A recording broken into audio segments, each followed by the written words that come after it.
London. A city of kings, banks, secrets, and hidden fortunes. Beneath its streets, behind steel doors and silent cameras, there are places most people never see. Rooms where diamonds sleep in darkness. Rooms where gold bars sit untouched. Rooms where family heirlooms, cash, watches, passports, documents, and secrets are locked away by people who believe one thing: that no one can get in. But during the Easter weekend of 2015, while most of London was quiet, while families were at home, while businesses were closed, a group of men walked into one of the most secure-looking places in the city. They were not young. They were not fast. They were not the kind of criminals Hollywood would cast for a high-speed diamond robbery. Some were in their 60s. Some were in their 70s. One was even known as the Governor. To the outside world, they looked like pensioners. Old men. Grandfathers. Men who should have been relaxing at home with tea, newspapers, and grandchildren. But behind those aging faces were decades of criminal experience. They were old-school thieves. And they had one final job in mind. A job so bold, so strange, and so unbelievable that when the news broke, Britain could barely understand what had happened. A vault in London's famous jewellery district had been breached. Dozens of safety deposit boxes had been opened. Gold, diamonds, jewellery, cash, and personal treasures had vanished. The burglars had drilled through thick concrete. They had used heavy industrial tools. They had worked through the night. And somehow, they nearly got away with it. This is the story of the Hatton Garden heist. A story of greed, patience, age, arrogance, loyalty, betrayal, and one mistake after another. A story where the thieves were old enough to be retired, but dangerous enough to pull off one of the most infamous burglaries in British history. But the real question is not just how they got in. The real question is, why did they think they could get away? To understand this heist, we first need to understand the place. Hatton Garden is not just another street in London. For generations, it has been the centre of Britain's jewellery trade. Walk through Hatton Garden during the day, and you see shop windows sparkling with engagement rings, diamonds, watches, gold chains, and luxury pieces worth more than most people earn in years. Behind those windows are dealers, craftsmen, jewelers, diamond merchants, and private clients. Some businesses are small family operations. Some are connected to international trade. Some people come here to buy the most important ring of their life. Others come here to store wealth quietly.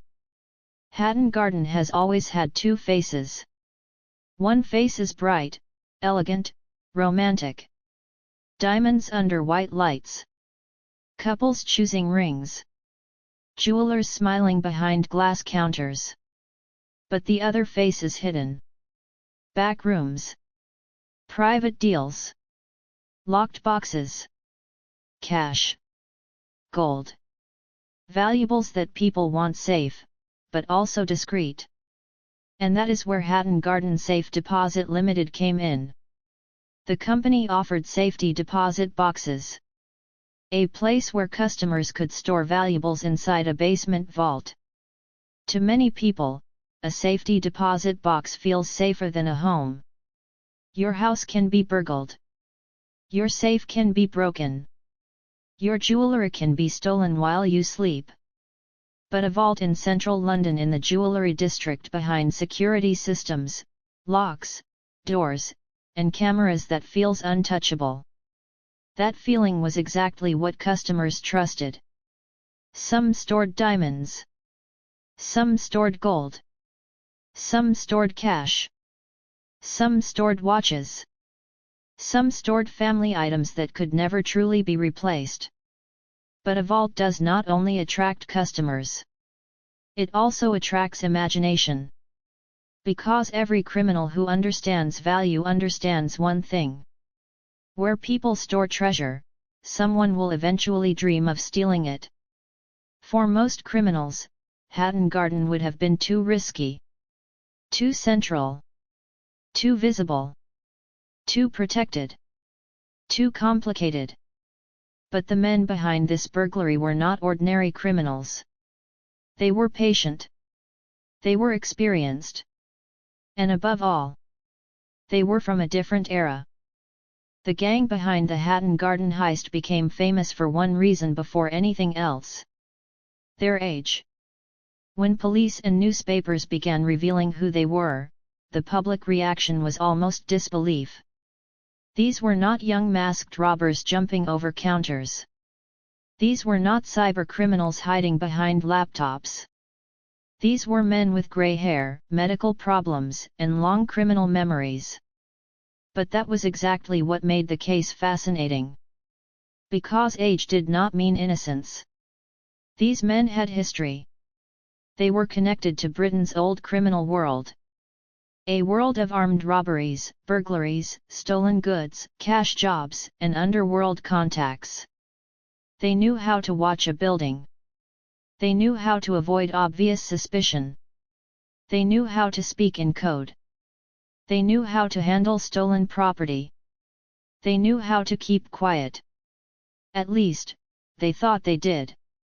The most famous name connected to the plot was Brian Reader. He was in his 70s at the time.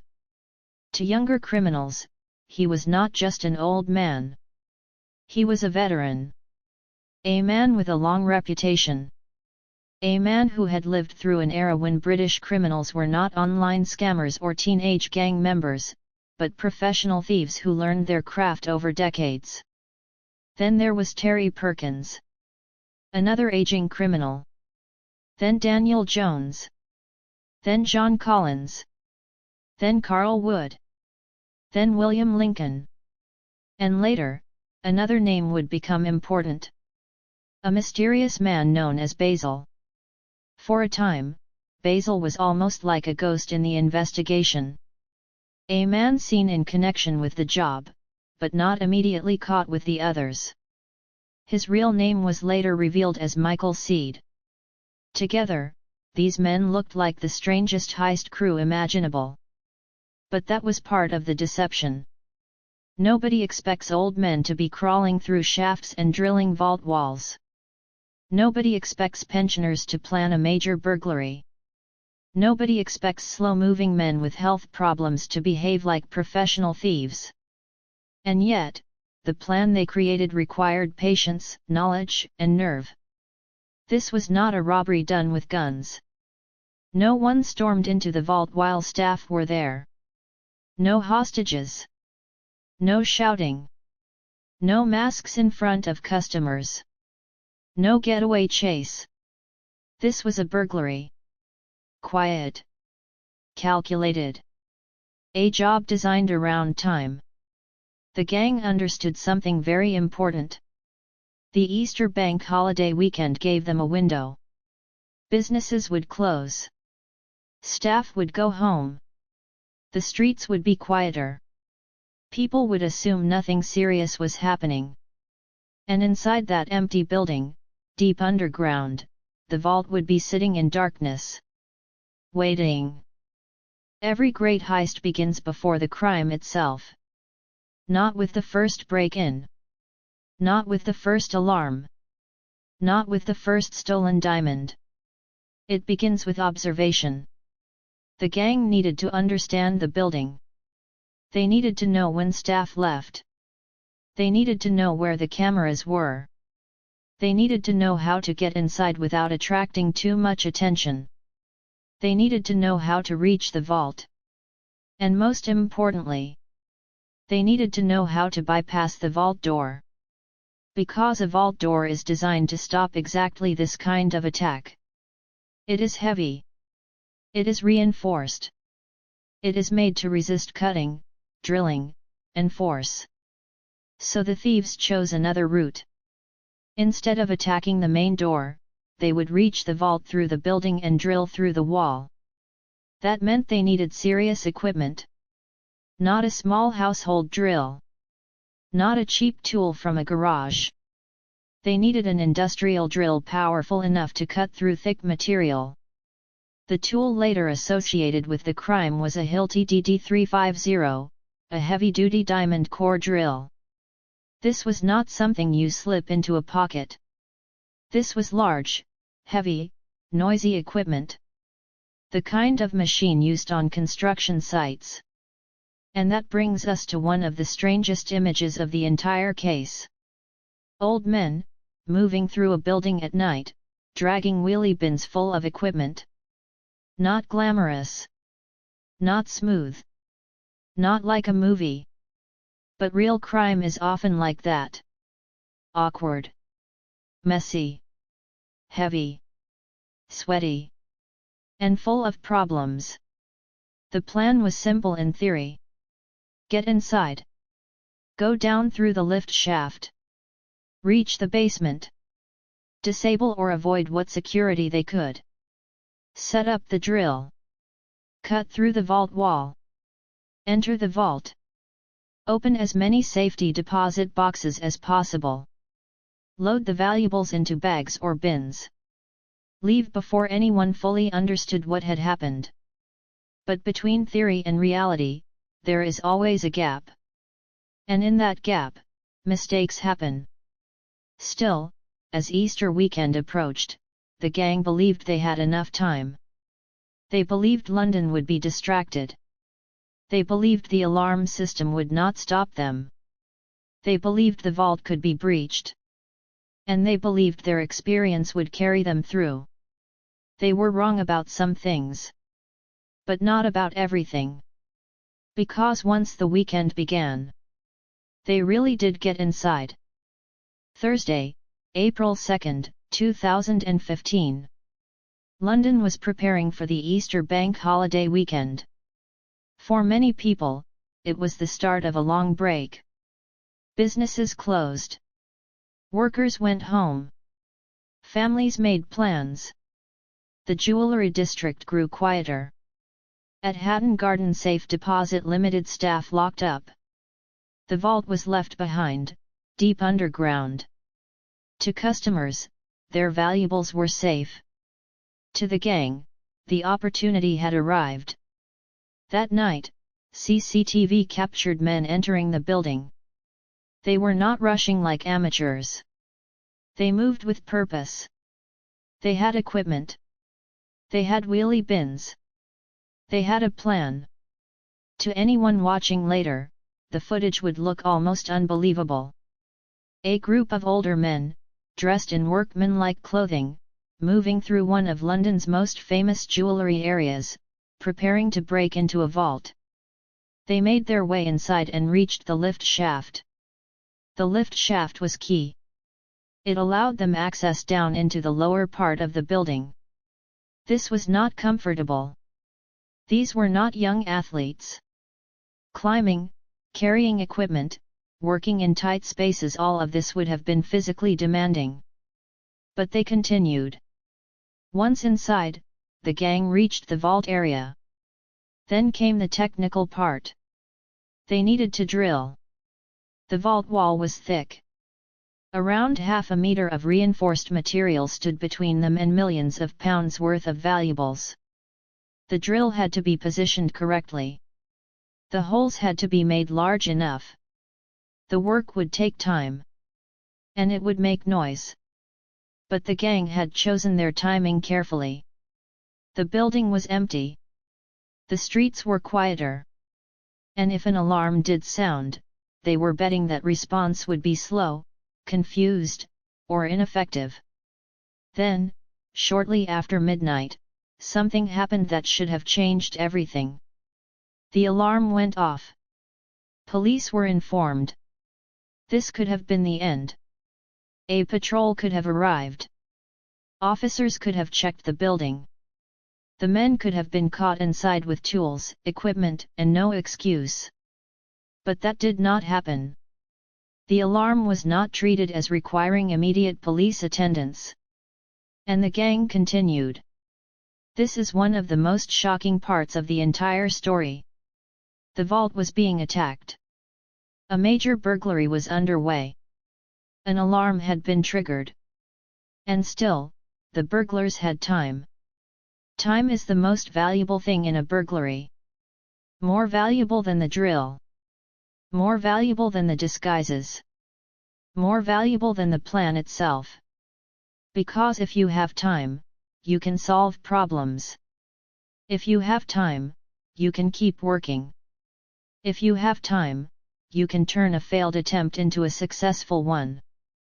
And the Hatton Garden gang had more time than they should have had. But even with time, things did not go perfectly. The gang began drilling into the vault wall. But drilling through a vault is not like drilling through a normal wall. It is slow. It is loud. It is exhausting. The equipment is heavy. The space is awkward. The men are under pressure. Every minute matters. Every sound could mean discovery. Every technical problem could ruin the entire job. And then they hit trouble. The first attempt did not fully succeed. The drill work was difficult. There were issues with access. The men were tired. The job was harder than expected. At some point, Brian Reeder, one of the oldest and most respected figures in the group, left and did not return for the second stage of the burglary.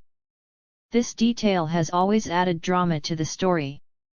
Why did he leave? Was he exhausted? Was he frustrated? Did he think the job was failing? Did he decide the risk had become too high? Whatever the reason, the gang did not simply give up. That is important. A less determined crew might have walked away. They had already taken a huge risk. They had already triggered attention. They had already entered the building. Failure was possible. But some of the men came back. That decision changed everything. Because the Hatton Garden heist was not completed in one clean move. It was messy. It stretched across the weekend. And the return showed just how determined the remaining burglars were. They had not come this far to leave empty-handed. So they came back with more effort, more risk, and more desperation. And this time, they broke through. Imagine the moment the wall finally gave way. After hours of drilling. After noise, dust, sweat, and frustration. There was now a hole. Beyond it was the vault. The room everyone trusted. The room customers believed was untouchable. And through that opening, the gang entered. Inside were rows of safety deposit boxes. Each box was a mystery. Some might contain documents. Some might contain little of value. But others could contain diamonds, gold, cash, watches, and jewellery. The burglars did not know exactly what was inside every box. That is part of what makes safety deposit burglaries so strange. You can break into the vault. But then you still have to open the boxes. One by one.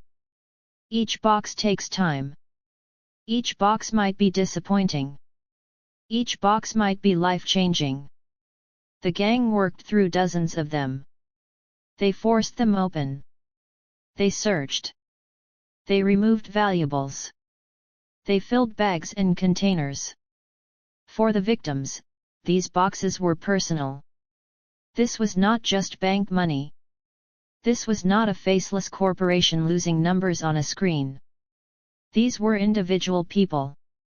Business owners. Jewelers. Families. People who had stored items they believed were safe. Some items may have been insured. Others may not have been. Some had financial value. Others had emotional value. A ring passed down through generations. A watch from a father. Gold saved over years. Documents connected to a family history. To the thieves, it was loot. To the victims, it was memory, security, and trust. And as the gang emptied box after box, that trust was being destroyed. By the time they left, the vault looked like a disaster scene. Broken boxes, debris, tools, dust, damage. A place built to symbolize protection had been violated from the inside. The total value stolen was later estimated at around £14 million. But the true emotional cost was impossible to calculate. And for a short time, the burglars had what they wanted. They had escaped. The vault had been breached. The valuables were gone. And London still did not fully know. But after every heist comes the hardest part. Not getting in. Not getting out. But staying free. When the burglary was discovered, the reaction was immediate. Shock. Confusion. Embarrassment. How could this happen in London's jewellery district? How could a vault be attacked over a holiday weekend? How could thieves have enough time to drill through a wall? How could an alarm be triggered without stopping them? The media descended on Hatton Garden. Headlines exploded. At first, the numbers were unclear. Some early reports suggested enormous values. Rumors spread quickly. People wondered if the stolen goods could be worth tens or even hundreds of millions. But official estimates eventually placed the stolen value around £14 million. Still, the number was only part of the story. The real fascination was the method. A lift shaft. Industrial drilling equipment. A holiday weekend. A vault wall. And then came the detail that turned the story into a national obsession. The suspects were old men. The British press gave them nicknames. People called them the Diamond Weasers. The idea sounded almost comedic. But the crime was not funny. Victims had lost fortunes. Police were under pressure. The security failure was humiliating. And the gang, for the moment, had disappeared into the city. The Flying Squad, the Metropolitan Police Unit famous for investigating serious robberies, took on the case. They began collecting CCTV. They traced vehicles. They studied phone records. They watched suspects. And slowly, the old men who thought they had vanished began to reappear. Not in the vault. Not at the scene. But in pubs. In conversations. In meetings. In places where they believed they were safe. The police were listening. And what they heard would help bring the gang down. A successful heist creates a dangerous illusion. For a moment, the criminals feel powerful. They got in. They got out. The news is everywhere. The public is shocked. And the thieves believe they have beaten the system. But the real investigation begins after the adrenaline fades. Police do not need to catch every mistake at once. They only need to collect enough small mistakes. A face on CCTV. A vehicle registration. A phone call. A meeting. A careless conversation. A pattern. The Hatton Garden gang had experience. But they also had habits. They met. They talked. They returned to familiar places. They behaved like men from an older criminal world, where loyalty and silence were supposed to matter. But modern policing is different. Surveillance is sharper. CCTV is everywhere. Phones leave trails, vehicles can be tracked. And old-school criminals do not always understand how visible they have become. One important location in the investigation was the Castle Pub in Islington, where members of the gang were observed meeting. Police watched them. They listened. They gathered evidence. The suspects were not anonymous anymore. Their world was shrinking. On May 19, 2015, police made arrests. The image was stunning. Officers raiding homes. Elderly men taken into custody. The public finally saw the faces behind the heist. These were not legends. They were not untouchable masterminds. They were aging criminals who had made a very bold move. And then made enough mistakes to be found. But one question remained. Where was the loot? Because arresting the thieves is one thing. Recovering millions in diamonds, gold, cash, and jewellery is another. The courtroom stage of the Hatton Garden heist revealed the full absurdity and seriousness of the case. There was something almost cinematic about it. Old men accused of breaking into a vault. A city embarrassed. Victims demanding answers. Millions missing. And prosecutors describing one of the largest burglaries in English legal history. Several members of the gang pleaded guilty. Others were convicted. In March 2016, prison sentences were handed down. The myth of the perfect old-school job collapsed. The men had not beaten the system. They had simply delayed it. But the punishment did not end with prison. Authorities also wanted the money back. Confiscation orders followed. The courts demanded repayment of millions. But much of the stolen property remained missing. That is one of the lasting mysteries of Hatton Garden. Where did all the valuables go? Some was recovered. Much was not. Diamonds can be recut. Gold can be melted. Cash can disappear. Jewelry can be broken down and moved through criminal networks. For victims, this was devastating. A prison sentence does not replace a family heirloom. A conviction does not bring back a watch from a dead parent. A headline does not restore trust. And even years later, the case continued to produce developments. Michael Seed, known as Basil, was convicted later than the others. Some gang members faced additional time for failing to repay money. Some died after the case. The story did not end cleanly. It faded into a mixture of prison, missing loot, damaged lives, and public fascination. The Hatton Garden heist became books, documentaries, dramas, and films. But behind the entertainment was a real crime with real victims. And behind the image of old men doing one last job was something darker. Greed. Arrogance. And the belief that experience could defeat consequence. The Hatton Garden heist remains unforgettable because it feels impossible. A group of elderly criminals. A London vault. A holiday weekend. A drill through concrete. Millions stolen. An alarm ignored.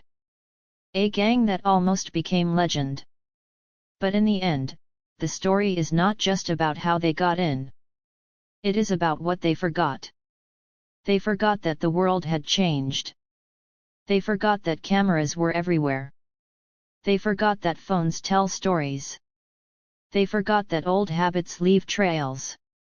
And maybe most of all, they forgot that one final job is still a job.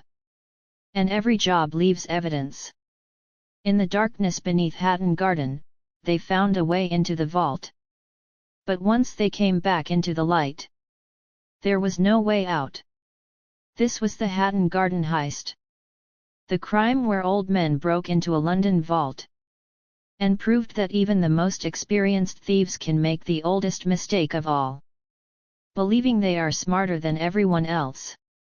If you enjoyed this true crime documentary, subscribe for more stories of power, crime, mystery, and history. Because sometimes, the most unbelievable stories are the ones that actually happened.